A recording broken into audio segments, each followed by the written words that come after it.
it's Marky. Today I just want to talk about this pH-D Boric Acid Suppositories. This is a 12 count bottle and each suppository is 600 milligrams of boric acid. So as a suppository, you do not take this orally. It says it all over the package when you open it. Do not take it orally, do not consume it. It is a suppository, so it is meant to be inserted. The boric acid will make you sick if you take it orally, so definitely don't do that. The capsules themselves are really, really small. So they just look like a capsule, like a supplement that you would take normally, but you do insert it right before bed, and then by the time you wake up, it is going to be dissolved and you'll be on your way. I like to use this, I will use it probably for 3 or 4 days and then just kind of judge how I'm doing.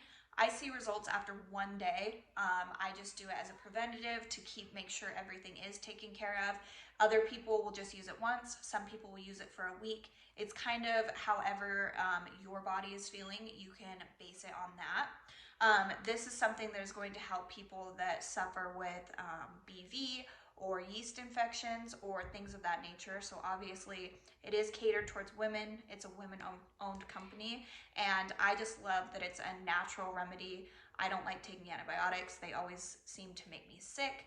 My problems seem to return a lot of the time. So having a safe, natural, holistic remedy that really works is just amazing to me. So if you're looking for something like this, I would highly recommend that you look into this product. So I hope this was helpful. Thank you.